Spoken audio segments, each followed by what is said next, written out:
After more than 4 years of brutal fighting, Russian President Vladimir Putin is suddenly hinting that the war in Ukraine could be nearing its end. But the big question is, why now? Speaking after Russia's Victory Day celebrations in Moscow, Putin said he believed the matter is coming to an end and signaled openness to direct talks with Ukrainian President Volodymyr Zelensky. Которая продолжается до сих пор. Я думаю, что дело идет к завершению, но все-таки это серьезная вещь. On the surface, that sounds significant.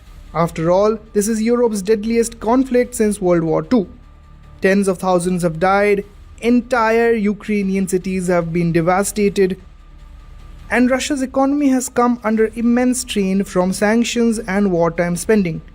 But here's the catch. Putin's comments do not necessarily mean peace is close. In fact, fighting is still raging. Even as Russia and Ukraine observe a temporary 3-day ceasefire backed by the United States, both sides continue accusing each other of attacks. Ukrainian officials say nearly 150 combat engagements took place within just 24 hours, with fresh civilian casualties reported. So if the war is far from over, why is Putin suddenly talking about ending it? Part of the answer lies in exhaustion. Russia may control nearly 1/5 of Ukrainian territory, but it has failed to fully conquer the Donbas region. Ukraine, meanwhile, has also struggled to reclaim occupied areas despite massive Western military support. In other words, neither side has achieved a decisive breakthrough. At the same time, the costs are mounting.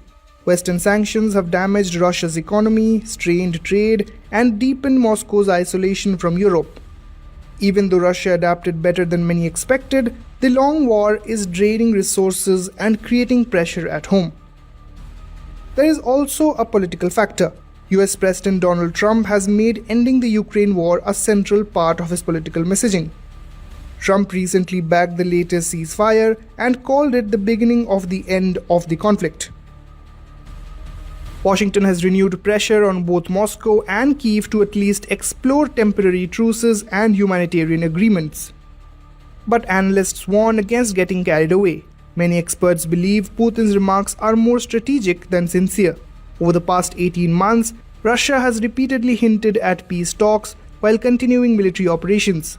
And crucially, Putin still insists on Russia's core demands.